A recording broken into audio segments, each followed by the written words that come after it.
Hello everyone तपाईहरु सम्पूर्णलाई मेरो YouTube च्यानलमा एकदमै वेलकम छ।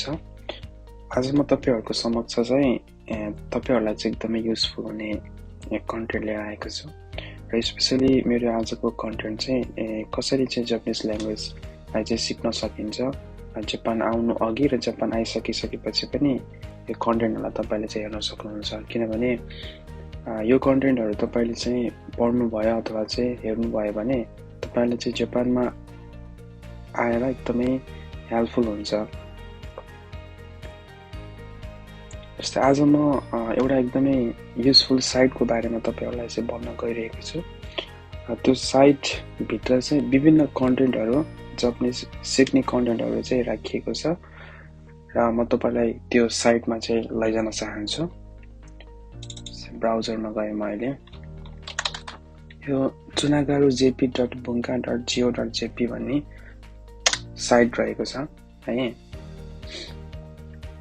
र यो साइट कतिको युजफुल छ भन्दा तपाईले चाहिँ यहाँ फर्स्टमा ल्याङ्ग्वेज को ठाउँमा तपाईले विभिन्न ल्याङ्ग्वेज चुज गर्न सक्नुहुन्छ। जस्तै यदि तपाईलाई इंग्लिशमा चाहिँ सजिलो लाग्छ भने इंग्लिश चुज गर्न सक्नुहुन्छ र यदि तपाई नेपालीमा चाहिँ यहाँको कन्टेन्ट सबैलाई चाहिँ पढ्न चाहनुहुन्छ भने पनि तपाईले नेपालीमा चाहिँ ल्याङ्ग्वेजलाई चेन्ज गरेर यहाँको कन्टेन्टहरु पढ्न सक्नुहुन्छ।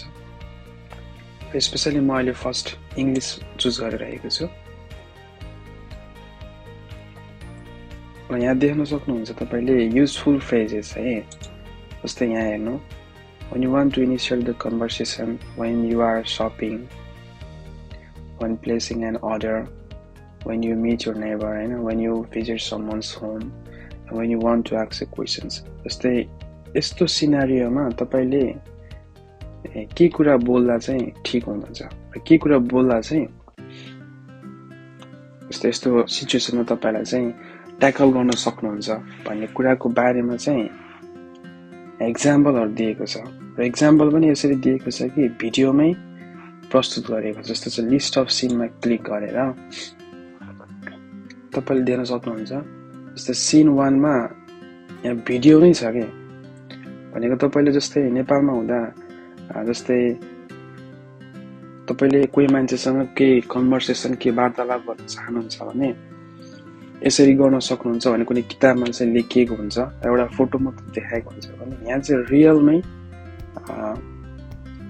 एउटा सिनारियो क्रिएट गरेर कन्भर्सेसन चाहिँ गरेको देखाइएको छ, जसले गर्दा तपाईहरुलाई त्यो सिनारियोमा कसरी बोल्ने र के कुरा बोल्ने भन्ने कुराको बारेमा एकदमै सजिलै छिटो थाहा हुन सक्छ। जस्तै तपाई शपिङ गर्न जान गइरहनु भएको छ भने शपिङ गर्दा चाहिँ कस्तो कुराहरु चाहिँ युज गर्नुपर्छ, कस्तो वाक्यहरु युज गर्नुपर्छ त्यो पनि यहाँ दिएको छ। जस्तै मैले एउटा यहाँ प्ले गरे when you visit the someone's home,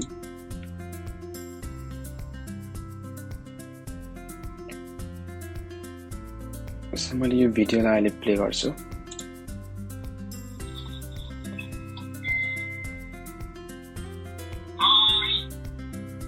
यतापट्टि देख्न सक्नुहुन्छ तपाईले चाहिँ तल स्क्रिप्ट पनि दिएको छ रोमान्जीमा, इंग्लिशमा र नियोङ्गोमा है। अनि यतापट्टि जुन यो ठाउँ छ नि यो सेतो भाग यो नियोङ्गो, रोमान्जी र इंग्लिश लेखेको ठाउँमा पनि भिडियो प्ले गरिरहँदा यतापट्टि स्क्रिप्टहरु पनि देखाइरहेको हुन्छ। जस्तै मैले अहिले यसलाई इंग्लिशबाट नेपालीमा चेन्ज गर्छु है त ल्याङ्ग्वेज र देख्न सक्नुहुन्छ। अरूको घरमा जाने बेला कसरी चाहिँ अभिवादनहरु गर्ने, कस्तो वाक्यांशहरु प्रयोग गर्ने भन्ने कुरा सबै देखाएको। जस्तो मैले अहिले भिडियोलाई प्ले गरे फेरि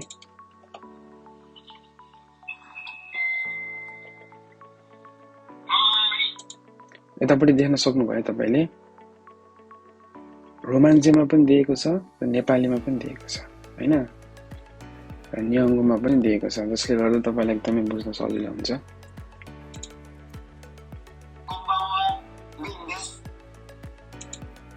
यस्तो भिडियो मैले अहिले चाहिँ सबै प्ले गरिन किनभने तपाईले चाहिँ यो साइडमा गएर चाहिँ तपाईले हेर्न सक्नुहुन्छ कम्प्लिट भिडियो। मैले जस्ट आज तपाईलाई चाहिँ यो साइटको बारेमा मात्र भन्न खोजिरहेको हो।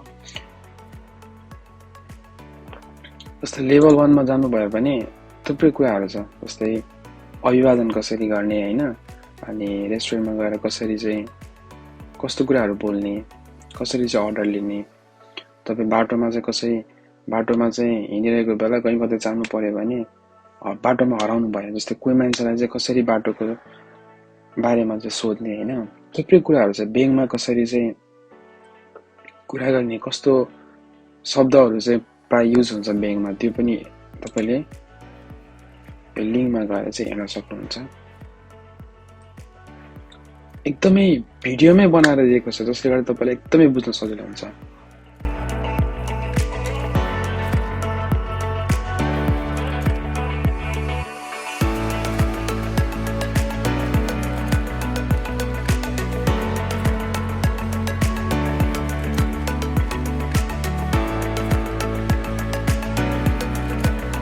यदि तपाईले जस्तै यो साइटमा भएको चाहिँ कन्टेन्टहरू एकदमै पढेर याद गरेर मात्र तपाईँ नेपालबाट जापान आउनु भयो भने तपाईलाई एकदमै हेल्पफुल हुन्छ। जस्तै तपाईँ विभिन्न ठाउँमा कुनै मान्छेहरूसँग बोल्दा, अस्पताल जाँदा, रेस्टुरेन्ट जाँदा, सपिङ गर्दा, ब्याङ्क जाँदा, जस्तै तपाईलाई चाहिँ कुनै असहज हुँदैन। तपाईले चाहिँ यहाँ भएको कन्टेन्टहरूलाई चाहिँ याद गर्नुभयो भने तपाईँ डिरेक्टली गएर चाहिँ कुरा गर्न सक्नुहुन्छ।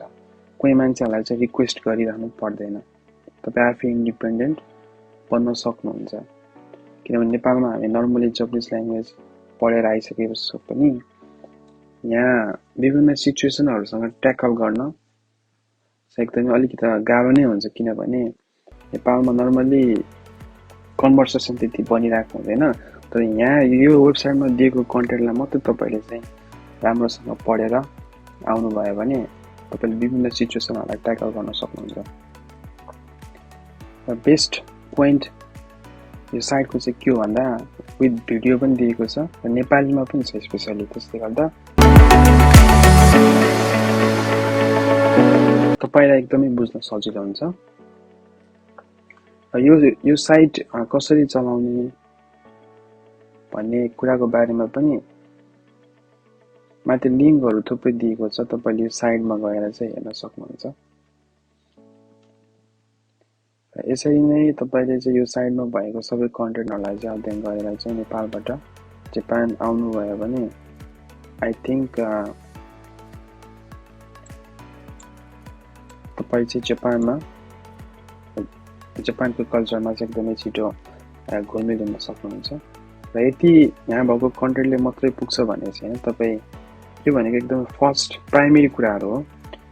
यो कुराहरू जानिसकेपछि अरू कुरा भनेको बिस्तारै तपाईँले चाहिँ बुझ्न सक्नुहुन्छ। र आजको लागि यो साइटको बारेमा तपाईहरूलाई मैले चाहिँ इन्ट्रोड्युस गराउन खोजेको थिएँ र आई होप यदि तपाईहरूलाई चाहिँ आजको कन्टेन्ट एकदम युजफुल लाग्छ र इन्फर्मेटिभ लाग्छ भने मेरो युट्युब च्यानललाई चाहिँ सब्सक्राइब गरिदिनु होला।